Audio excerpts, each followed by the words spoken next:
Hello, this is UCL Uncovering Politics, and this week we're looking at how we teach future policymakers about using evidence.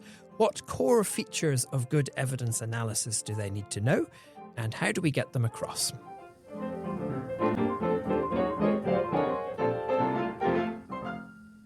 Hello, my name is Alan Rennick, and welcome to UCL Uncovering Politics, the podcast of the School of Public Policy and Department of Political Science at University College London. Policymakers hopefully base their decisions on careful assessment of the available options, and at least part of that assessment is likely, in most cases, to involve systematic analysis of relevant evidence. But such analysis, at its best, often uses complex statistical methods, and few policymakers, whether they're politicians or officials, or indeed campaigners or commentators, have the capacity to learn those methods in depth. So how can we ensure that policymaking can be well grounded? Well, a module recently introduced on our master's courses here in the UCL Department of Political Science and School of Public Policy aims to square the circle. It teaches our students, many of whom will have great careers as policymakers in the future, how to be excellent consumers of policy-relevant evidence. Even if they're not ready to apply methods of statistical analysis themselves, it helps students think through what conclusions they might be able to draw from any given piece of research. So in a slightly different episode from the usual podcast, we're going to explore this module. What's it for? How does it work? And also, how much of the content can you, dear listener, and I lap up over the next half hour or so? To explore all of these things, we're joined by the module's deviser and convener and my wonderful colleague, Dr. Julia de Romemont, who's lecturer teaching in quantitative research methods and political science here in our department. Welcome, Julia, to UCL Uncovering Politics. It's fantastic to have you on your first appearance on the show. And let's go straight into the heart of the matter. What's this module for? What was the need that you perceived for which you saw this module as the solution? So this module was in response to the fact that at this point we teach our master's students an intro to quantitative methods, where we teach them both a little bit the methods but a lot of the coding as well. And what we've realized over the time is that only a minority of those students actually take to it and end up doing more advanced methods and actually applying it. And while obviously it makes sense to understand how the methods work, to be able to then, read evidence, often it doesn't cover enough ground for them to be actually able to do that effectively once they have a job where they're presented with a lot of evidence. And also a lot of the time is taken over by the coding and things that also some students feel very stressed about and therefore don't engage as much as we would want to. And the discussions that me and colleagues had about this is just how can we cover more ground and really focus on the intuitions rather than the mechanics of how these methods work? Because ultimately, you don't need to understand the mechanics in order to assess whether a given piece of evidence is making a credible leap of faith or not, because as much as some of these methods are extremely advanced, they still are trying to make a leap of faith in terms of what they're claiming, right? They're all going to be wrong in some way at describing the very complex social reality. They have to decomplexify, sorry, that's a very weird word that I chose to say in a podcast, decomplexify reality. And so I think it's really focusing on those intuitions that we wanted to build the module around, or that I wanted to build a module around. And yeah, so that's what I did. That's fantastic. And go a little bit further into how this might be useful for people. So what are you imagining are the kinds of situations in which the material that people are covering in this module might turn out to be helpful? Yes. So especially in the UK government, there's been a big push for doing evidence-based policy making. I think the UK has been generally quite good at that. So that means that there's a lot of impact evaluations that are produced by different parts of ministries and so on. And some of these people are themselves data scientists and know how to do the analysis. But ultimately, they then bring that evidence forward to other parts of the government who themselves, like other people in the civil service or higher ups, or politicians themselves who then need to make decisions based on those things. And a lot of our students who do a master in public policy or a master in international public policy, they might end up in these kinds of positions where they're presented with these reports and have to make decisions based on them. And the danger often, especially when we talk about quantitative evidence, which this module focuses on slightly more, or quite a bit more, because that's more my personal expertise than qualitative methods, is that there's a danger that like, oh, there's numbers, it's maths, it's objective, and I can just believe what comes out of it. But there's actually a lot of things that we need to question around that. And it's basically giving students the confidence in the tools to know where to look without having to look at the mathematical formula in those. And so the idea that this would then empower them to be able to make decisions even though they feel that they haven't understood the depth of the methods. And you're suggesting there that this may be useful for students if they go on to careers in the civil service. But presumably also it can be useful if they themselves become politicians or journalists, commentators. And, you know, a lot of maybe people like us are often quite kind of disparaging about politicians and the degree to which politicians actually understand the evidence that is before them. But I guess part of the point of this module is that, yes, those politicians, it would be great if they did have the confidence to engage with this sort of evidence, even if they don't have the full grasp of the methods. Exactly. And ultimately, the idea is that this would lead to better policy making in the future, that people are able to better assess also the state of the evidence, because it's one thing to only understand one study very well, but it's another thing being presented with a whole, like loads of different studies and try to make informed decisions on that basis. And I think the idea of the module is to give people at least the starting tools on like how to develop those skills beyond just the analysis and try to feel more confident, because also a big problem with these methods and the pressure on the stats and everything, like people feel, oh, that's just not my thing and therefore I'm not going to engage with it and I'm going to trust other people to do it. But ultimately we should all be thinking about what we can learn from that. And yes, policymakers, civil servants, but like politicians themselves, also think tanks, people who work in like regulation as well. So public service adjacent positions as well. I think that there's a very broad population of people who this might be useful for. And do you think there's acknowledgement of these ideas among people in those positions? And do you get a sense that people in the civil service or in public service more broadly, that they see that there is a deficit and that something like this could be helpful in filling that? Yeah, I think so. I mean, I don't have direct personal experience from that, but one of our colleagues, Dr. Jack Blumenau, who's has been doing a lot of work with the Cabinet Office, he's told me that even people in there are conscious that they are lacking. They have people who are data scientists who can do the evidence-based, like the impact evaluations and so on, but they really lack the capacity to actually understand what can be done with those methods. So while there's been a huge development of doing impact evaluations all around, we are missing the link between those impact evaluations being made and then people actually being able to assess we're missing. I mean, that link needs to be strengthened so that we then go to actual decisions. Yeah. So you've said that you're seeking to develop various skills and intuitions on the module. Do you want to go a bit further into the content? What are these skills and intuitions that are at the core of the module? Yes. So I structured the content around 3 different blocks. So the 3 different types of inferences that we generally do with evidence. So one would be measurement inference. It's trying to characterize what the things we observe might mean about the things we observe. So the example that I often use is in the context of survey methods. We ask people a series of questions about what their attitudes to certain things in society are. And then based on their patterns of responses, we infer that they are more or less right-wing. So that would be trying to characterize what these people are. And we do the same thing with democracies. We observe democracies we observe countries doing a certain type of things, elections, that they're free and fair, that there's a regular change of government, and we infer that there are democracies. And that measurement inference is really at the core of quantifying a lot of the things that we then use in subsequent analyses. So that's the first type of inference. Then there is the causal inference. So once we have measured certain things, it's like assessing the causal relationships between those two things. And essentially, it's all about the age-old adage at this point, correlation is not causation, and is trying to give people an intuition. When can we credibly claim that two things that go together because one causes the other? And it's really structured around the idea that we need to think in terms of alternative universes to help us identify whether we are actually comparing things that are nearly the same except for the one thing that's different, whose effect we want to assess.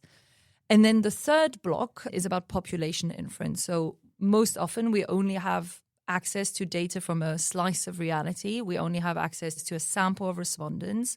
We only have access to a sample of participating local authorities in some kind of program and so on. And so we try to generalize from what we observe on those smaller populations, so the samples, onto a broader population. So what would happen if we applied this policy that we applied in this subset of local authorities to all of them and so on? Or what can we conclude from a sample of 2,000 respondents saying that they would vote for a particular party in one election to the next one? So those are the three inferences that I focus on in how I structure the course. And the really important point that I try to make from the beginning on and throughout is that the fact that you're doing inferences means that you are trying to make claims about something that we never directly observe. And regardless of how complicated and how complex and correct, in quotation marks, our analysis seem, is that we're always still making a leap of faith. We're always still trying to just say something about something we can never directly observe, and understanding that any analysis makes a little bit of that leap of faith, I think also helps. I think that that's what students really took away in some ways, that they felt like, okay, so just because those people are like better able to do these statistical analyses doesn't necessarily mean that they're more correct. There still is uncertainty for them as well. Mm-hmm. And basically structuring the course not on getting things correct, but getting people to a point where you say, like, my leap of faith is as credible as it gets. I try to do my best to make an educated guess about what actually something that I might not see. That's great. Thank you. Really good overview. Let's go into the first of those areas of inference. So the measurement inference about what is the thing. So as you were describing that there, I guess I was particularly thinking about survey research, where we have questions that we put to people. And certainly something that I'm always thinking about whenever I look at a survey, I always want to see exactly what was the question, what was the question wording. And sometimes you're not given that and you're just kind of told kind of vaguely what was the question about. But actually the question wording can make such a big difference. So is that the kind of thing that you're talking about when you're exploring that aspect of the overall module? Yes, absolutely. So because I use surveys quite a lot in my own research, I actually often use survey questions as examples of those. And I mean, I completely agree. I also have some research ongoing with one of our colleagues, Tom O'Grady, where we actually assess the effect of question wording. Maybe it might be useful to say how we structure the seminars in this course. So like me with the two PGTAs who joined me on this module, they helped me a lot. So Joelle Tasker and Marco Capelluti, one of them was a PhD student at Essex and Marco a PhD student in our department. They were really helpful at helping me design the seminar. So basically our idea was that in the seminars, the students would take a piece of evidence. It generally wouldn't be a pure research paper, but actually something produced by a think tank or a research institute that was trying to produce research or a report whose audience is generally like the wider public. And the students in the module, in the seminars, first like a group of students were asked to present it and explain what the measurement exactly was. And then the students would critically engage with all of the aspects of that evidence report. And in the measurement weeks, we had a lot of survey-based research. And it's exactly that, where the students at the beginning, you often write in the report, it's like, people's attitudes to democracy is this, or people's attitudes is that. So immediately going, rather than saying, our measure of this thing, they say like this thing. They are not explicit about the fact that they have only a measure of the thing that they want to measure. And students really started looking into how the questions were phrased and started thinking about like, oh, but does that really mean what the people who are reporting on it actually say it means? And actually, the democracy, I mean, you mentioned democracy as an example there. This always seems to me to be one of the clearest examples where this is problematic, that people are often making claims about what people think about democracy on the basis of a question that is worded something like, you know, do you agree that we need a strong leader who is able to get things done? Yeah. And, you know, we in our world think of strong leader. That means something alternative to democracy. But there's absolutely no reason to think that someone who's never come across that question, who's just got a survey question in front of them, is thinking of it in those terms. Yeah, exactly. And I think I often try to tell the students, especially when we're talking about surveys, which I often find really interesting, it's like, how easy do you find it to agree with that statement? Because a lot of these statements are in this direction, also like trying to measure populism, for instance, like questions such as like the will of the people is important, which we associate in political science with adhering to populist ideology. But it's extremely easy for anyone to agree with that statement. Yes. So it's trying to think in those terms. But what I also try to make the point is like, there is no perfect measurement. So I think students then start engaging critically with those things. And of course, we need to really think about like, where's the wording of a question or any kind of measurement tool we devise too leading and therefore not useful. But ultimately, none of these questions will be able to capture the complex ways in which people think about democracy or relate to democracy on a day-to-day basis, which might not be really that present in their minds. And when we use survey questions, we try to get a survey question in order to distinguish between people. And I try to focus on the fact that ultimately those survey questions are not to get at the right answer, because we don't know exactly what the right way of measuring people's attitudes to democracy is. What we want to do is devise measurements that are useful for our purposes. And the purpose often in survey research is try to find out, where do people disagree?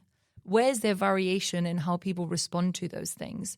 And yes, we might say like the problem with the questions are like, do you think a country needs a strong leader? That you might not get enough variation to be useful because it's extremely easy to agree with.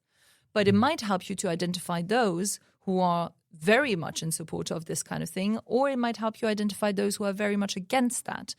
And then ideally you would ask also other types of questions that cover different aspects of these ideas, and none of them by themselves actually get close to what we want to measure, but the combination of them might be useful enough for us to identify patterns and try to get a sense of like, where is there differences in the population and how they feel about it. And then obviously we then go on and think, does that also correlate with how they vote or how they would react in the face of certain events and so on. So I try to get them at the same time to critically engage with those things, but also say like, at one point, all of these will be wrong. We need to think about like, where do we stop to try to make them useful enough for the purposes. We could keep on talking about measurement inference for the whole of our half hour, and you take 3 weeks just focusing on that in the module. But I'm also really keen that we talk about causal inference. So you said earlier that there's a kind of fundamental intuition to get there around correlation not being causation. Where further can we go in thinking about causal inference without going into the depth of the statistical analyses? So yes, I think it's clarifying for a lot of people, like for a lot of the students, like obviously we have methods in which like, develop methods such as where we use regression to assess those correlations. And then we think about like, what are the things we could control for to do it? Or do we design experiments in a particular way and so on? And I think what I try to really focus the intuition on is that regardless of how you do it, ultimately to any causal statements, regardless of how complex the method is, the underlying idea is really, are you comparing, like, because obviously we cannot observe two different states of the world for any given person unless, you know, you're an author or a movie maker and so on, and then the world is your oyster.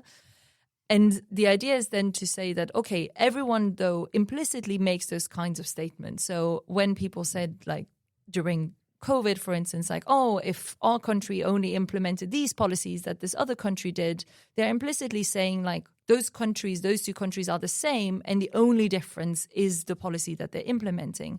But that obviously doesn't seem very intuitive because those countries are not the same. There are many other things that are not the same that might have consequences on how effective those policies will actually be. So I really try to focus on this, like, what is called the potential outcomes framework, but without all of the maths and everything, just really thinking like, okay, ultimately for a causal statement to be truly credible, you need to say the thing that I'm comparing, like the control group, thinking in terms of like one group gets treated and one is like something doesn't happen, need to be as comparable to each other as possible, except for the difference in their status of being treated or getting some benefit or getting some policy or not, and so on. And so the idea then would start with randomized control trials, because that always clarifies the intuition quite well, is that if we randomly assign a treatment, obviously the people who were assigned to treatment cannot choose whether they're treated or not. And therefore, in general, a randomized experiment will generally ensure that the treatment and control group, or like different levels of treatment, are comparable to each other, so are essentially similar in every other respect other than the treatment. The problem is, though, obviously we cannot randomize everything, and it would be unethical. Sometimes it's impractical, and well, the really important bit really is the ethics of it. And obviously, as much as researchers and scientists would want that, I don't think it would be great for the world if we randomized everything. And so then we go on, like, what can we do when we don't have if we don't have access to randomization as researchers? How can we take the data we observe in the world and try to find out where can we make good comparisons, basically? And that generally involves trying to, rather than doing complicated statistical models, is actually trying to think about ways in which, by chance, certain things are more comparable than something else. So we go through various different designs that are often used in impact evaluation. There's what's called difference in differences, where the idea is that we compare two groups over time that, yes, they are different to begin with, but because we just observe the trajectories, we can argue that, like, the trajectories would look the same had they not been treated. And obviously, then someone who makes claims based on that will have to convince the reader that that's the case. Do you want to give an example of that, just to help us get our heads around how that difference in differences design works? Yes, so I'll take the kind of classic example that Jack Blumenau and I also use in a module that's dedicated only to that. So there's a paper from Ladd and Lenz from 2009, I think, and they looked at the effect of the Sun endorsing Tony Blair in 1997, and the Sun quite famously claimed that they had won it for Tony Blair because they had endorsed him, whereas they hadn't endorsed the Labour candidate in the previous election. And basically what those people in that paper did is that they used survey data from the British election study, which has a panel of people. So basically the same people get interviewed at regular intervals, and their vote choice gets observed at these different elections. And they compared those respondents who are Sun voters, who at one point they were asked, what kind of newspapers do you read? And a set of people said, I read The Sun regularly. And then they compared the trajectory of vote choice for Labour among those people who said they were reading The Sun and those who didn't. And the idea is that they can compare what's the baseline difference already before The Sun changed their endorsement. So when actually they weren't pro-Labour, or like didn't say they were endorsing the Labour candidate in 1992, and then looked at how the rate of the Labour vote increased for the Sun voters relative to those who are non-Sun voters. And what they argue is that obviously both of these vote shares increased because 1997 was a big landslide election for Labour, but it increased more for those Sun voters. And then what the authors try to argue is that like nothing else except the Sun endorsement changed for that group of people who read the Sun. So that's an example of a different diff. A more policy-related application is generally observing, for instance, unemployment outcomes in different local authorities, and then some kind of policy gets put in place, but only in some local authorities. And what we compare then the trajectories of unemployment, for instance, for those where there wasn't a policy put in place and for those where it did. And then just whether the rate of change is different helps us get a sense of what the policy's effect might have been. But again, while this is like technically quite clever, a big part of those papers or like those research reports, like what they need to really argue, and it's not that much a stats problem than an actual common sense problem, is try to convince that really nothing else has changed other than the treatment for those local authorities where the policy was put in place. So for instance, if any other policy was put in place in those same local authorities, you cannot really argue that it's due to that policy happening. Shall we say a very quick word as well about population inference? Yes. So that's the third kind of leg of the module. Mm-hmm. And we don't have terribly much time on this, but you want to just very quickly give us a sense of what are the key things that students learn? Yes, so I try to get them to send really this idea that often, especially in survey data or something, we only make claims based on a small subset of observations. And people say like, well, we find this in this in this sample of respondents, and that means that, so in this sample of respondents, the vote share, like in the next general election, like what they would vote in a general election for Labour is so and so much percent. We then infer that this would be the same in the population because the sample itself, and they argue then, is representative of the population. So the module, the population inference leg, is really around the idea of representativeness, because basically, we take samples because we cannot observe everything. So we only observe a sample and we say that sample is representative, so therefore can stand in for the whole of the population. And what we focus on in here is, first of all, thinking about like, are the people or are the units that are used in the sample representative of the broader population that the producers of that research say it is, right? So the students are encouraged to think about the differences between what the population might be and those people who end up in a sample. But we also think in terms of representativeness of, for instance, of how we measure those things on them, right? Like, for instance, we can say like a survey question about democracy is not really representative also of like all of the ideas that someone might have in their head about democracy. So I try to talk about representativeness, not just in the pure statistical terms of like random sampling, and therefore we have a sample that's representative, but also in a slightly more qualitative way as well.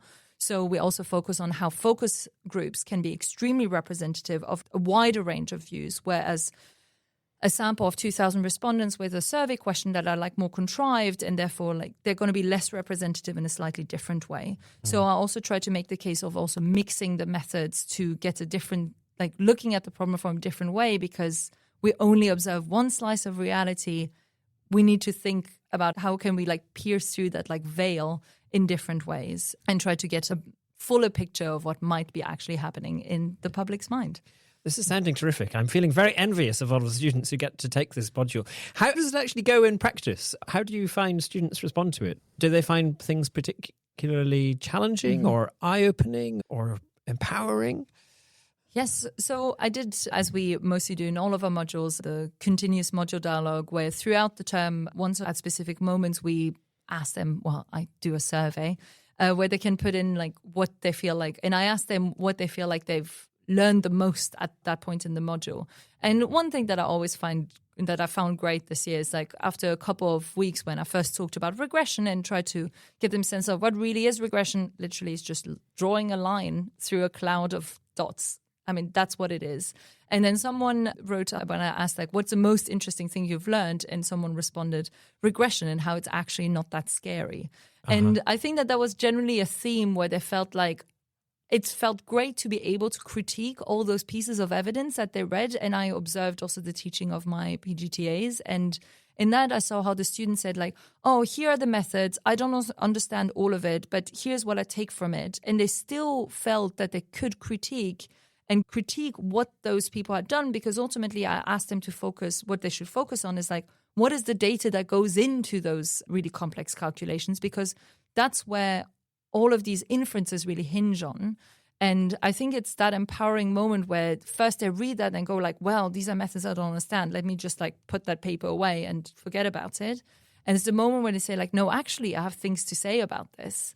And I think at one point in the module, they got all really into the critiquing part. And me and the TAs were like, okay, now we need to go from the critiquing part to like the useful enough kind of part of our philosophy of teaching there, where it's really like, okay, all of these things are wrong. We still need to see what do we learn from that. And I think, students at the end felt like they wrote, their assessment was choosing a piece of evidence, like anything of their choice could be a report from a think tank, or it could be a report from a government and so on, and then they critique that evidence. And honestly, it was great to see a large majority of the students really engage really well with it. And a lot of them came to talk in office hours with either one of us at one point about their ideas. And they had wonderful ideas and had really interesting things to say. And I would say like it's their first step on actually like, okay, I'm giving this evidence and writing down like what they think they can learn from that or what they think should be done better and so on. And I feel like a lot of them felt really scared. Like that's why they chose to take this module and not the introduction to quantitative methods where I have to do all the coding. It was like, I'm not going to like any of this. And then in the end, they like covered so much ground. And yeah, overall, at least those who talked to me and answered the surveys were generally very positive about that feeling. Fantastic. Of course, one might think there's a population inference there from the people who choose to answer the survey. That's always the problem. Well. Yes. I guess we should also think a little bit about the limitations of this approach. And I suppose I'm maybe someone who is a bit like the students at the end of this module in that my stats training was many decades ago. So it's all very rusty. And frankly, quite a lot of the stats methods that are used now hadn't even been invented when I was being taught stats in the 1990s. And so, I feel that I can read lots of stats-heavy papers and get a sense of what I should be getting out of them.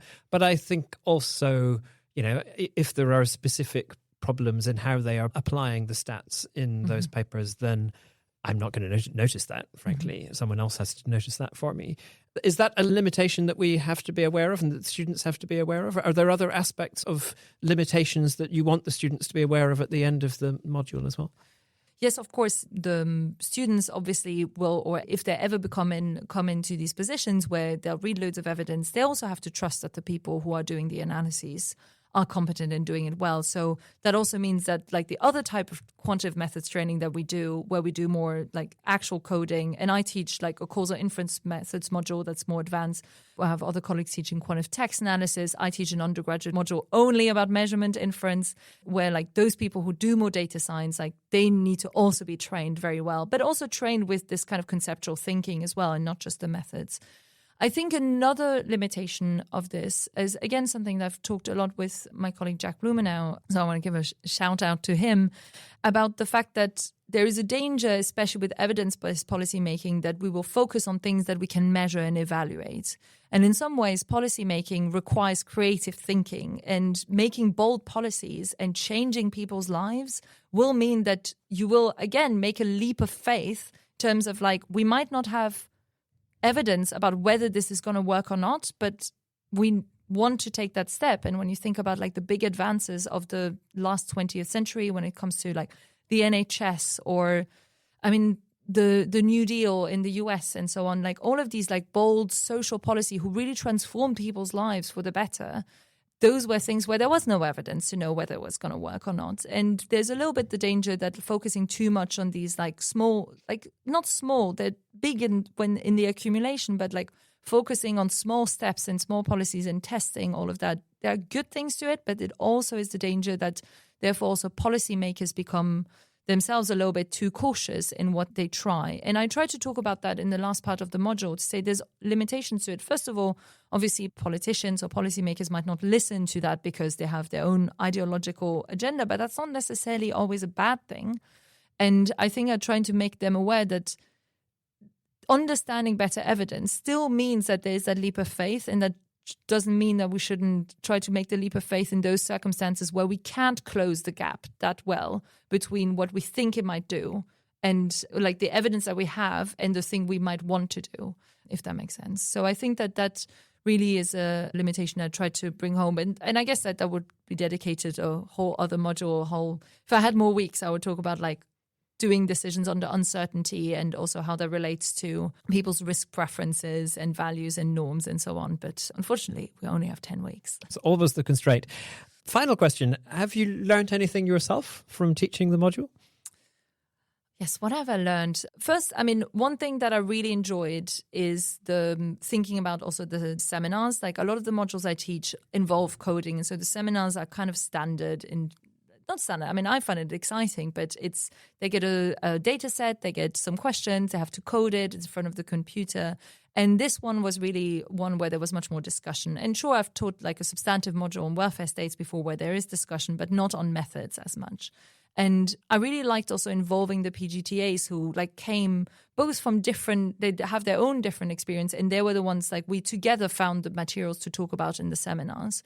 And what I realized is how great it was that it's not only me choosing those seminar tasks to discuss, because it meant that they had their own ideas and they found like very creative things. And the students, one thing they really praised is like the materials that we had chosen for the seminars because they covered a lot of ground. And that is something that me on my own like would not have been able to give that set of diverse ideas. So like the collective effort of us three really helped there.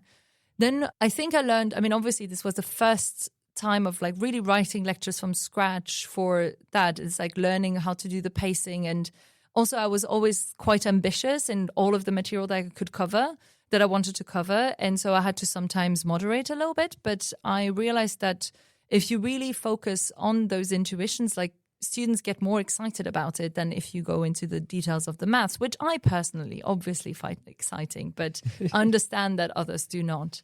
Yeah, and I feel like obviously it's very empowering for myself also, like having done really a complete module from scratch and feeling that you have yourself empowered people, which I do feel with the other modules, but like the students were more vocal about how they said that. I mean, one student in one of those CMD things said like, it's crazy. That's the continuous module dialogue, the process by which we assess how the module's going. Yeah. Yes, so in that where I asked the students how things were going, one comment was that I can't believe that this module hasn't existed before, which obviously is very flattering, but also makes me very proud that like it feels like it was actually filling a need that was there. And I had been thinking about this for a while, but it took me a while to go like, okay, I'm going to do it. It's like trusting that gut a little bit that I have. I think that is something I learned as well.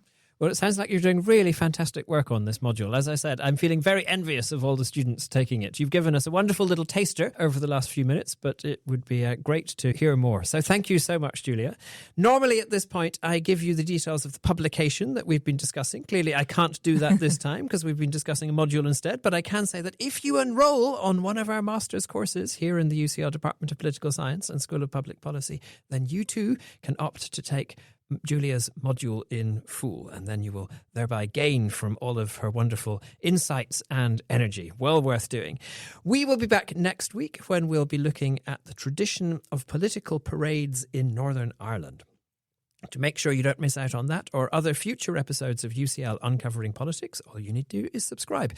You can do so on Apple, Google Podcasts, or whatever podcast provider you use. And while you're there, we'd love it if you could take a moment of time to rate or review us too.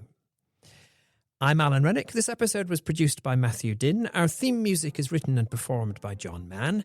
This has been UCL Uncovering Politics. Thank you for listening.